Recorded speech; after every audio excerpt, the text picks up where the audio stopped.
all your photo, video, and voiceover needs, check out the fine folks at Blueberry Productions. They will take good care of you. If you don't believe me, you can see for yourself. Check out their work at blueberryproductions.tv, the Facebook page, Blueberry Productions, also a Vimeo page, a YouTube page, and it's Blueberry, BLUBERRY, Prod on Twitter. Check them out today. Blueberry Productions, great people, great work, great service. Hey there, your yard took a real beating this summer. Luckily, Scott's Turf Builder Winter Guard has your back. Just feed your grass with Scott's again this fall when the air is cool and the soil is warm. It's the perfect time to give your lawn a boost. If you do, Winter Guard will give your yard the nourishment it needs to help weak, thin grass recover and support root growth, giving you a greener, more resilient lawn both now and next spring. Guaranteed. Grab a bag of Scott's Turf Builder Winter Guard today. You'll be back to barbecuing in no time. This is a Scott's Yard. Hey parents, we all try to be extra careful with our children in the car, but then we get an important call or text. Remember, our children are watching. Make every drive a good example. Be in the zone. Turn off your phone. Visit childrenshospital.vanderbilt.org/BITZ to learn more about our teen driver safety program. Brought to you by Monroe Carroll Jr. Children's Hospital at Vanderbilt, the Ford Motor Company Fund, and the Allstate Foundation. Hello, my name is Travis Williams, President and CEO of Academics and Athletic Consulting, focusing on educating and empowering tomorrow's collegiate athletic leaders. My passion is for the education and genuine concern and care for today's student athlete. It's the centerpiece of my life's work. A college education, both in and out of the classroom, is a truly rewarding benefit. For more information on AAC, you can go to www.academicsandathleticsconsulting.com. Once again, www.academicsandathleticsconsulting.com. Or you can follow me on Facebook at Academics and Athletic Consulting, or Twitter at Coach TWill24, or Instagram Travis L. Williams 24. Or you can call me at 404-542-6079. Once again, AAC is very proud to partner with J.R. McHenry of the Bossman Radio Show, covering sports and entertainment across the country. Please tune in weekly for informative, entertaining, and expert analysis on today's sports and entertainment topics. Thank you.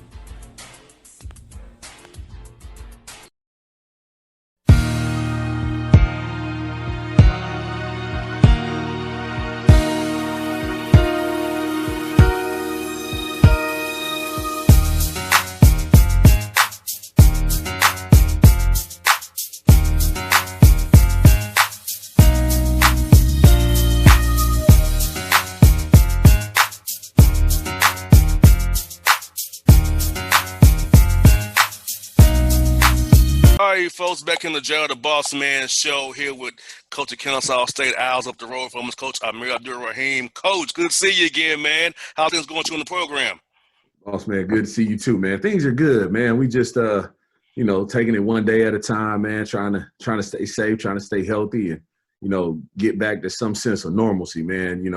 With school about to start here, and we got our guys on campus, man. So it's been good, man. I can't complain whatsoever.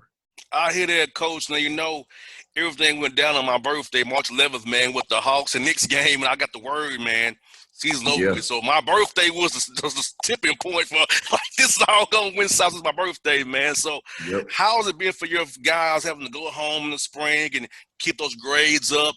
And also, some of them going back home, man, no hoops, can't work out. So how's it been to keep the guys in shape before they get back to you? Because I know some of them been stuck in that house, couldn't do everything you want to do basketball wise. No, man. You hit it on the head, man. Me and my wife actually March 9th. I think it was March 9th. We went to go see Charlotte play the Hawks. Former player of mine that's at when I was at College of Charleston, Joe Cheeley is playing with the Hornets, and so man, we go to that game. A couple of days later, bam, everything hits. Now, your birthday is the 11th. Mine is the 18th. So, like when I think about kind of how everything jumped off, everything hit, it goes back to like, man, we were, really just getting ready to start our spring workouts, right? And then, my wife we normally try to, do something nice for each other's birthday, go out to a nice restaurant here or there. And it was, man, it was a quarantine birthday is what we kind of dubbed it, so, yeah, man, but I tell you this, we left, we kind of left and, Kennesaw State did a really, really good job of kind of transitioning from, the in-class instruction to the online instruction, like in a sense, like, man, kind of flawlessly. President Witten, who's been here, a few years now, her and her staff, they did an unbelievable job just kind of getting everything in place and kind of foreseeing where it was going in a sense and getting everything in place to the point where I think all the other schools, when they left and they went home, I think it was like a 2-week period or something like that where they were off and then started back up. Man, I think we may have, if we just say we left on a Thursday, we were online ready to rock and roll that following Wednesday, right? So our guys never really got out of sync. They never really got out of the mode of going to class. And, Lana Bowman, who's our academic liaison here, she did a great job just kind of keeping our guys on the schedule, right? Because that was the hardest thing is definitely once they got home, like the they dudes could sleep all down day if they wanted to. So she kind of did a great job keeping them on schedule. And then the last part of it was while they were away, Jim Carizzi, who's the head of strength and conditioning here, he did a great job of, excuse me, one second. No problem. Take your time, brother.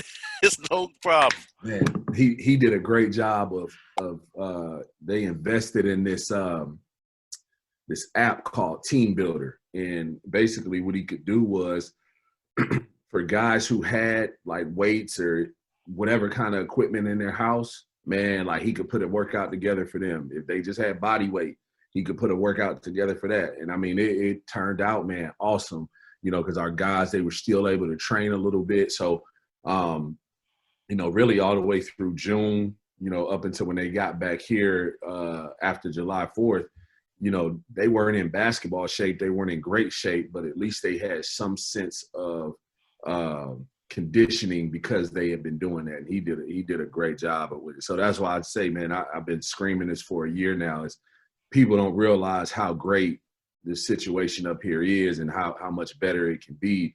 But a big part of that is the people. Yeah, it's a diamond in the rough up there, man. You in a perfect spot up there in Kennesaw State. Very slept on, but a lot of resources out up there in Kennesaw State, man. It's a gym, and you're building it the right way because once you get everything going the way you need to get going, you're going to be trouble in that A-Sun. Most definitely. No, we're excited about it, man. We just finished or I should say finished, but we're in our second week of workouts with our guys. And, man, again, anytime you're taking over something, you expect to have some sort of adversity, and we had a lot of it. Like, I'll be the first one to tell you, we had a lot of it. And, but I wouldn't change it for anything, whatsoever. Like I would, what we went through, we needed to go through, because as we make this turn, which I think we're going to, really, really, make a difference, this upcoming season, people will see why, we didn't budge on certain things. I thought it was times last year, man, we could have, not looked at this or, not held somebody accountable on that and maybe won 2 more games. But, man, it ain't no difference between 1 game and 9 games. We all at home in March, so it don't matter. But this group we got here now, man, I'm excited about them. These dudes, they love the gym. They're building real relationships with each other, and that's the start. Loving the gym and real relationships, and whatever happens after that, man, that's on us, and we'll do our job. And that's the mark of a good coach, man, because, you can easily let a guy get away with something just to get a frivolous win here. It may look good for the moment, but if you're setting the wrong habits and starting bad examples, man, guys think, oh, he did. I want to close out here. I ain't got to set the screen right here. I can loaf on defense here. So setting those good habits now is not going to make you better here in year 2, 3, and 4 down the road as long as you're at Kennesaw State. Yeah, no doubt. I mean, for me, like when I think about it, I say me, I should say us as our staff, we want to win, but we want to win big, right? We want to do something that's never been done here that, man, in a sense, only 68 teams get to do each year, right? And that's go to the tournament. And again, having been a part of those programs and in the past, I know what it takes, you know, and I know what we didn't, you know, I knew when we were really good, you know, like what we, you know, what our non-negotiables were. And then I know when we were actually pretty good, what we kind of, you know, gave into, and it was a reason why we didn't achieve what we needed to achieve. So we're trying to build this thing to be something that this community can be proud of. And again, you said it, there's a lot of resources up here, man. It's a lot of, you know, really mom and pop, you know, entrepreneurs that built their businesses, you know, from the ground up, you know. And so I want to take that same approach with our program, because the reason why those businesses are flourishing now, they're not even mom and pop businesses anymore. They're flourishing businesses now, you know, because they built it the right way. They took their time, you know, they weathered the adversity and they kept pushing through. So, but more importantly, they had the right people, you know, behind them and pushing it, you know, to make sure they could, you know, continue to build it to where it is now, where it's flourishing.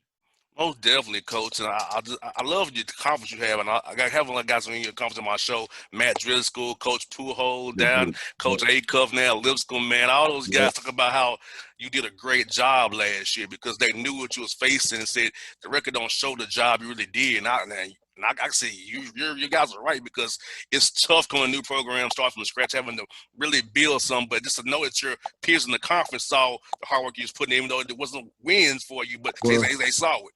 Yeah, I mean, I'll tell you this, like I had a conversation with somebody earlier in the spring, man, and I was, you know, when you look at our conference, and I mean, you start with, you know, Coach Driscoll down at North Florida, Coach McKay up at Liberty, Coach Pujols up at North Alabama, Coach Acuff at Lipscomb, and we can go on and on and on, man. Like, we got some really good coaches, right, in our league, you know, and so and not only good coaches, we got really good leaders. They're leaders, right, and they're kids, man. They play, they really share the identity of their head coach, right? So it wasn't no cakewalk, that's for sure. You know, it was like I knew that, you know, we all knew that, but again, you know, our kids that we had last year, they tried. Like, it is no question about that, right? Like, I mean, you could have walked in here, Bossman, and in middle of February, into February, and we were 1 and whatever.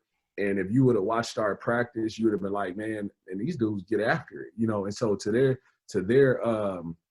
credit, man, they kept coming in and doing what we asked them to do. But the one thing I don't think people realize is how hard it is to win, like what you have to do every day in order to win, right? It's an everyday thing. And that's process why every day. And that's why you look at like teams like Liberty, you look at teams like North Florida, and they've been at the top of this league for, you know, 4, 5, 6 years. It's because of that. Like they've had that culture established. They've had those standards set, and they know what it is every day. Our guys, we were setting that standard, and they're like looking at the standard like, man, I ain't never been asked to do that before, but I'm going to try, right? And that's all we were asking last year. So now it's time to take that next step. You know, like the foundation is set. Right now it's time to start adding those bricks. And again, that's day by day is how we work.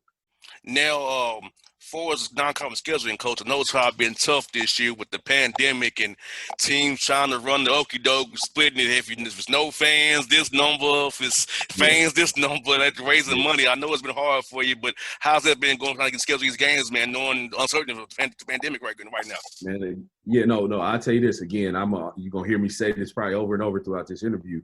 I'm really a product of the people that I have around me, and so. My staff, man, these dudes, they did a great job really early on, but like way before. I'm talking about last fall, you know, getting the schedule put together, you know, where, you know, we basically had our, you know, what they term guarantee games. We had our guarantee games done like before New Year, right? And so we didn't have to worry about that. And then obviously we inherited the series with Mercer. We inherited the series with Belmont. And we inherited the series with FIU, right? So you're talking about that 6 games right there, and then we go to Wofford in a return from last year. That's 7. So our deal was kind of set. We're really like we didn't really have to scurry and find games or anything like that. What was really good was when we did get one of those, well, look, man, if it ain't no fans, we only gonna do this. Like, look, there's certain things, man, that are above my pay grade, right? No doubt. Hey, look, man, we gonna get this to legal. Y'all deal with that, man. Like, everybody got a legal team on their campus. That's a contract. We ain't got to worry about that. I'm not about to, because I know their coach wasn't gonna sit on the phone with me and say, all right, man, like, nah, like, well, I'm gonna let the people who are paid to do those things. Definitely. So, I would, no doubt. No doubt. Well, Coach, you're part of a great organization, man. CoachesForChange.org. I talked to Cliff Warren just a few minutes ago before I got on the phone with you here. I talked to Carmen Massarello a week ago about it, man. Talk about this organization you're part of, that Carmen put together, and what you guys are trying to accomplish, man.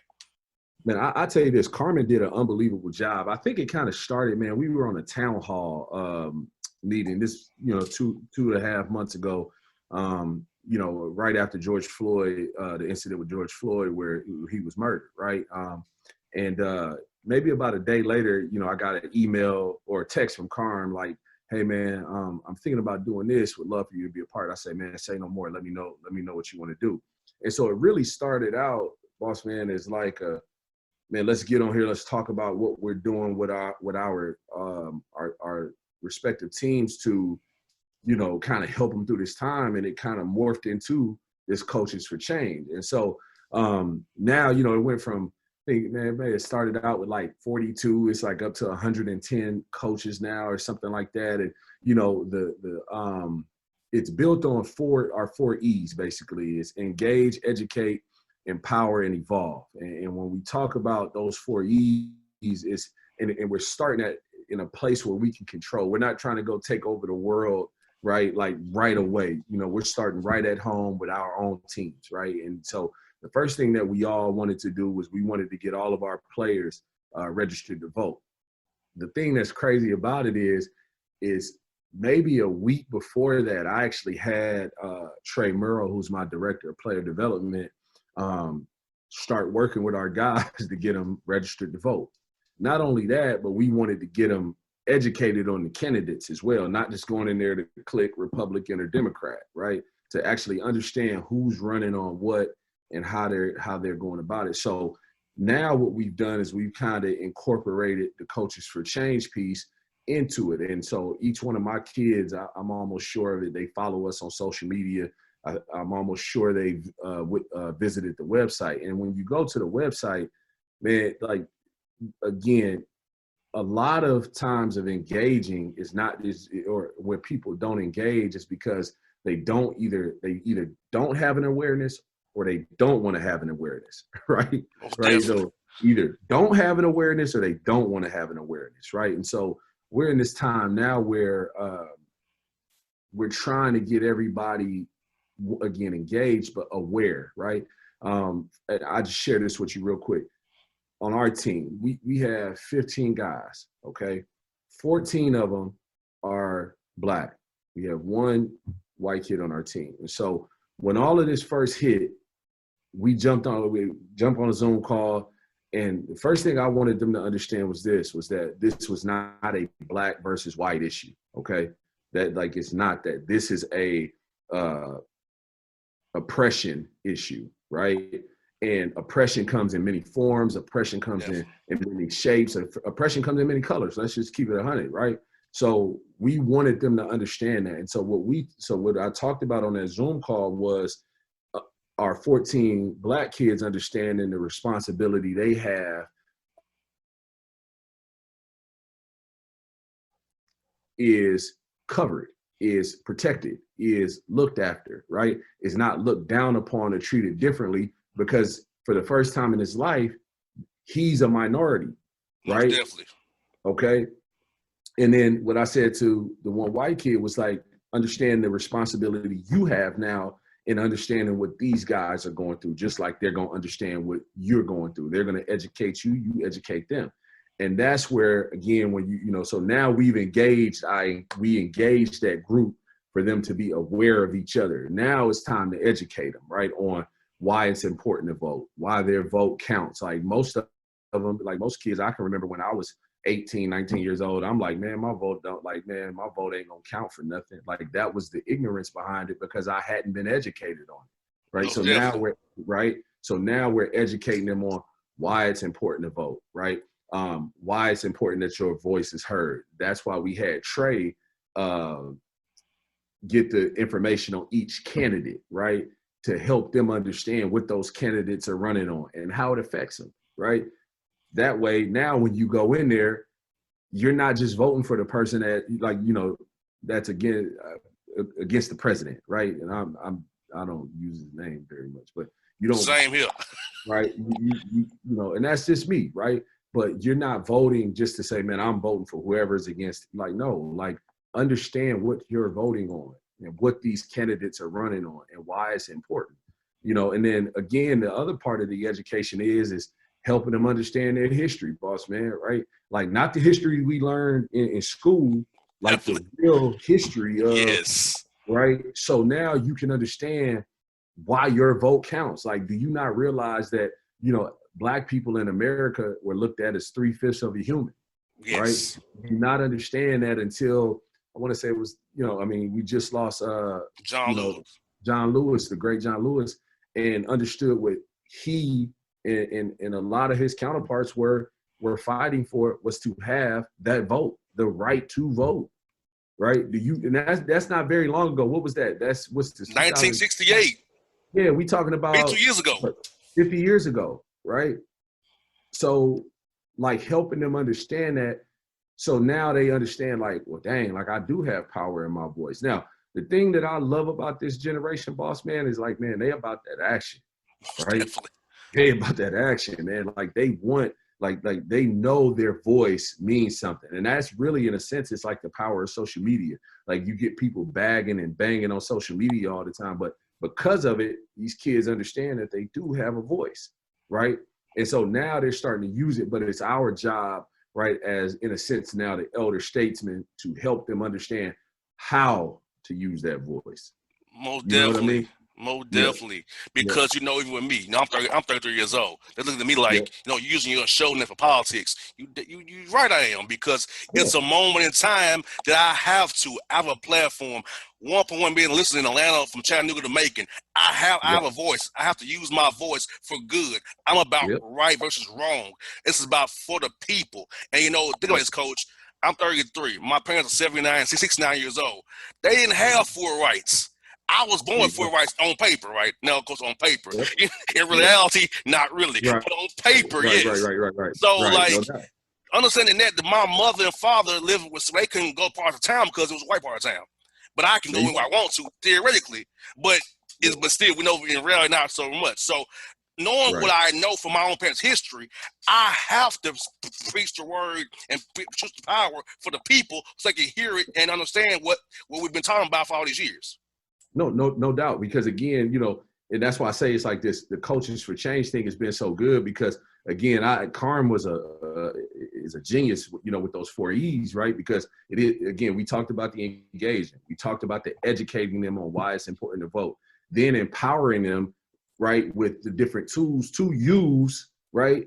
So now when they speak and they talk about these things, they, in a sense, like I've been kind of telling our guys, it's like, you got to understand it's important not to change the narrative, right? Yes. It's like I had, when everything first kicked off, you know, and this is what happens a lot of times, and this is what happens why in the past, I should say never, but why it's taken so long to even get the momentum that we have right now. But it's like, okay, the George Floyd incident happens, right? And it's focused on police brutality, systemic racism, right? And that's what it should be on. Like, let's not change it. Well, then all of a sudden, like I hear a few coaches within the, you know, college ranks like, well, man, they need to start talking about, you know, the lack of Black coaches in NCAA or in the NCAA, and that, you know, that systemic racism exists as well. All right, no question, but that's not what we're on right now. Most right, definitely. we got to keep the main thing, right? I had a conversation with a head coach, a guy who I have a lot of respect for, and my stance on, you know, like they painted Black Lives Matter, I think it was like on like 20 something cities, right? They taking statues down, right? But it's been only one state that has changed qualified immunity for police officers, and that's Colorado, right? So it's like, yeah, we paint Black Lives Matters on these streets, and we take these statues, these statues of these Confederate generals down, right? But the main thing hadn't changed a whole lot except in one place, right? Except in one place. So we've got to be able to empower our youth to use their voice to keep everything channeled in one direction, so that whether it's the media or whoever doesn't change the narrative, right? Like I explained to our team, like, this is why it's important you use your voice for good. And when you're out peacefully protesting, you make sure that you remain peaceful, because look what's on CNN. It was George Floyd dies, and that was the story for 4 days, right? 4 or 5 days. And then all of a sudden, what happened? The rioters, right, started. And now that's the only thing they're talking about on CNN, right? So we're trying to empower these guys to understand that their voice and what they say is important in order to keep the main thing, right? Then you evolve it, right? You evolve it to where, all right, we know what the fight is, right? This is how we take it to another level. And we take it to another level. And this is the thing that I love about Coaches for Change, is that when you look on it, look on the web, on the page, and who's a part of it, man, it's an unbelievably diverse group. Yes, it is. Men, women, Black, white, Native American, you just go on down the line, and it's not just a group of white coaches or a group of Black coaches, because the truth of it is that I need my counterparts that are, or my peers that are white, to understand. I don't need them to understand what it's like to live like a Black man. Like, they not gonna never understand that. Just like I'm not gonna understand what it's like to live like them. But I want to understand and be aware of whatever they're going through. Just like they need to be aware of what we're going through. One, because that's the human thing, the humane thing to do. Yes, right? indeed. But two, in our profession, right? In our profession in college basketball, the majority of the kids that are playing college basketball are Black kids or kids of color. And so they need to understand what these young men are walking into every day, so they can help protect them. We walk into everybody, into these mothers and these fathers into these homes, and we say, hey, yeah, I'm gonna make sure your kid gets an education and do what's right by them. No, what's right by them is making sure that they're protected, right? That they know they can use their voice, and that it's not gonna be, or if it is backlash, that the school and the staff are gonna make sure that they're protected, and that they have their back, and that they continue to help them push their voice and their power forward, if that makes sense. Well, speaking of backlash, Coach, I'll be real with you. So we out here being real. I lost 4 sponsors since George Floyd died, because I'm using my voice.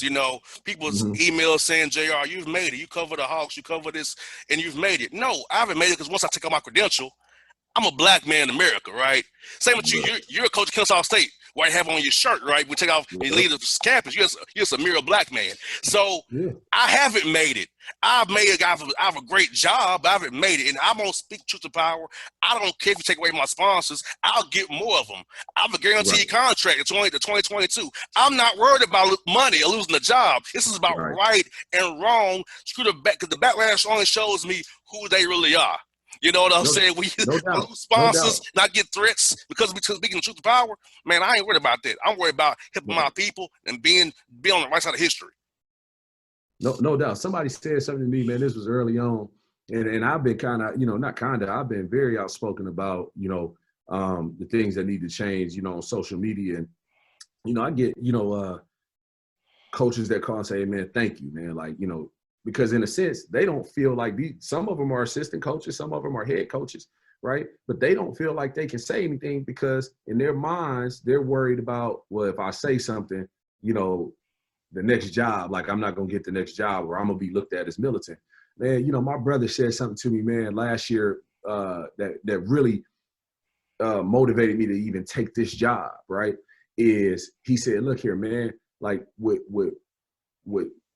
God has for you, he has for you. Yes, right? indeed. And it can be a million people trying to take that away from you. But if God wants it for you, it's yours, right? And he said it might be something you want, like really, really bad, but he doesn't want that for you, right? He's not gonna put you in that place. I really, really wholeheartedly believe that. Like, that's my faith, right? And so when I look at it as, like you said, with or without this shirt on, I am a black man in America, right?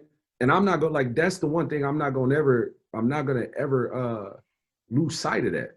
Now, does that mean I'm gonna be running out here like, you know, speaking on stuff that I'm not educated on? No, like, I'm gonna educate myself on whatever it is I'm gonna talk about, right? Because I want to make sure that what I'm talking about reaches the people that it's supposed to reach, and that I don't hurt whatever the cause is by speaking, you know, things that I'm not sure about or I don't understand. I'm not doing that. That hurts it more than anything, right? So, man, I just look at it like it's a time. Like, I got 14, really 15. I got 15 kids looking at me every day, right? Like, coach, man, like, what you think about this, or what's your stance on this?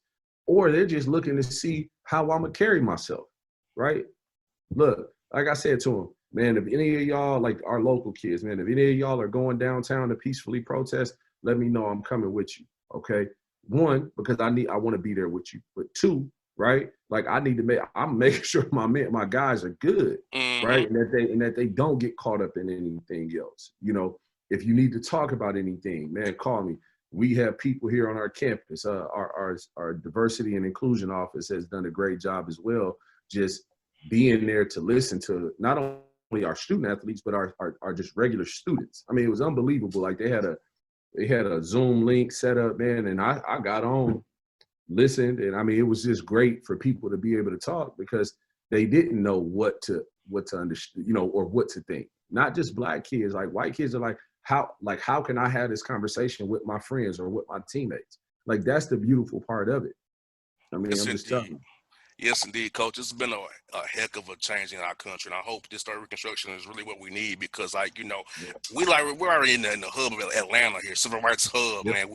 We have opportunity to make a change with a lot of people. A very diverse city, getting that more diverse by the moment. Georgia's getting more diverse by the day. So I feel like with your platform, our platform, Cliff Warren's platform, we have opportunities to help this community grow and move forward for years to come. Like John Lewis will say, make good trouble. Yep. No, make good trouble, no doubt, man. And again, my biggest thing is this, you know, kind of going back to when all this started, and, you know, somebody, coach said, like, man, you know, man, I think, you know, you got to be able to have one, man, and for people to listen to you. And I was like, so somebody's record, you know, gives them the right to speak on something? Like, man, that don't even sound right. Like, that sounds is actually backwards, right? Like, who you are is who you are, right? Most definitely. And that record, you know, like, man, look, man, like I said before, man, we 1 in 28, man, but 1 in 28 don't matter. I'm still a black man living in America, right? With young black men who are looking at me to be the example every day, you know. Like, I even share this, like, you know, like we talked about, like, the thing I love about even just our group that we have here now is you know, we got guys like Tanner Smith, who's from here. And Tanner just calling to say, hey, coach, man, like, talk to me about this. Let's have this conversation, right? Like, come on, man, let's do it. Which sparks another conversation, which ultimately ends up leading to him understanding me understanding him. Had the same conversation with Brian Bohannon. Great conversation. And the thing I love about Bo, he's just like, man, look, like, I don't even know where to start, is what he said. I don't even know where to start. Man, look, boom. We had a conversation. Keith Shunzel, our volleyball coach, Agnes Bernardo, our women's basketball coach. We had these conversations one-on-one. And I don't think it was them trying to, you know, do like brown nose. And no, like, they really wanted to understand why. Because they have kids of black kids or kids of color on their team, and they don't know where to start, because why? They hadn't lived what those kids live, right? So I just think, man, it's really important for us to understand. It's like you said, it's not I mean, I'm sorry, it's not, it is, it's a right versus wrong thing. It's not a white versus black thing, right? Because oppression can come in many shapes and in many colors and from any angle you can think about. You know, we gotta push this conversation forward, you know, so, you know, the generation that we're talking about now, but I got 2 little girls, man, four and about to be 2. Like, I don't want them to have this conversation. I want people to love them, respect them for who they are. Oh, definitely. Like I said, I said this on my show last week. My politics are for the people. I'm not right and left. I'm right and wrong and for the people. If you're for the people, I'm for you. If you're for the right, I'm for you. For equality, I'm for you, because it's about people. It's not about right, left, blue, red. It's about people. Because it's been co-opted to become a competition. But honestly, it's about people. And that's what I wanted this to be about, is people that's coming together and black people being treated equal. As the Constitution said, everybody's treated equal. But we ain't been treated equal the whole time. Live up to what you say on paper. You know, that's what I want to happen for us all. Yeah, no doubt. No question about it. And it's like, you know, it's amazing, man. Like, I coached a kid at Texas A&M. I'll tell you just this quick story. I coached a kid at Texas A&M, right? 6'10", curly hair, you know, a little bit darker than me, right? He was from Columbia, the country, not like Columbia, South Carolina. He was actually from Columbia, Cartagena, Columbia, right? But you know what he was looked at as in America?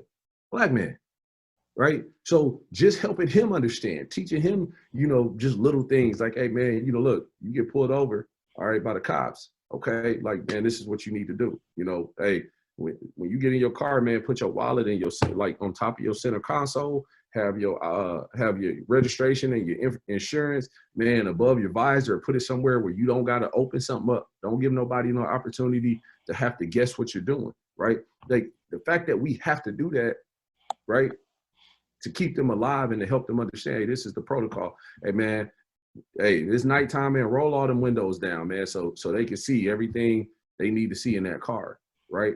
Like, so I just think it's one of those things where, you know, equality, again, it's not a black and white thing. Equality is it's a human thing. Yes, you know, indeed. like, it is a human thing. Again, I'm gonna go back to this Coaches for Change. It's the thing I love about it. You know, the fact that we were able to, the fact that there were just as many women coaches that wanted to be a part of it as men coaches, right? Like, I'm not saying this to brown nose or to gas nobody up, but like, man, the ideas and the thinking of a woman is so much stronger than the ideas and the thinking of a man, right? Like, because they can think soundly, right? Like, I know me, like, I'm like looking over here and I'm looking over here trying to figure out, you know, all right, man, what's going, but no, like my wife, she'll, you know, hey, let's think about it like this. And I sit there for a second, boss man, I'm like, man, you know what? It's good point, right? So, but just like black people hadn't had a whole lot of equality in this country, women hadn't had a whole lot of equality. Definitely. Right? So I don't, like we talked about when we first got together, Carmen, I was like, look, man, like, we're talking about right now, like, it's no inclusion is like we, like, this deal with Coaches for Change, like, we got to have inclusion, you know, from everybody. And the thing I loved about it, again, everybody's like, nah, no question. It wasn't about who gets the credit, right? I'm sure when you talk to Carm, he wasn't like, I, He wasn't. right? Like, I'm telling you, that's why I think the dude is really good, man. Like, he's really good. That's why this Coaches for Change piece, I mean, I think it can be a game changer. I mean, you talking about from Georgia to New York to Vermont to California, it covers the entire country, right? And think about how many students. I think it's something, I think we almost got every conference in the country between men's and women's covered. Like, man, you talking about creating real change now, right? So we just got to continue to do our part, push it forward, understand the platform we had, like you said, and in a sense, keep the main thing, you know, like, let's make sure these kids are educated on, you know, everything they need to be in order to make sound decisions and have really good judgment. Coach, you know, I'm going to keep fighting the fight for you, man. If you need me to help you all any kind of way, Coaches for Change or at Kennesaw State, come talk to your players, man. I'll do it because it takes all of us to come together to make this change, Coach. And I know together we all can accomplish the same goal and get this thing going in the right direction. Finally, get over the goal line and get the right score for us. Get it where we all on the same page. Hopefully, Coach. Absolutely, man. We're gonna keep doing it. And again, like I said, man, or like you said, I should say, man, it's about people. You know, keep putting good people around us, man, and we keep being good people. You know, and fighting a good fight, man. Where it's gonna get to where it needs to get to. Because again, like I said, man, we got a generation, man. They got good energy, man. They're about that action. So we just got to do our parts by, you know, pushing and helping them push their voices forward and using it for good. Well, there were Coach Amir. Thank you for your time today, my brother. This has been great to have a conversation with you, man. Hope to see you real soon, man, and come up there and catch you guys, man, in action, man. Man, come check us out, man. Come check us out. All right, Coach, you be good, brother. I'll talk to you real soon, man. All right, dog. Be good, man.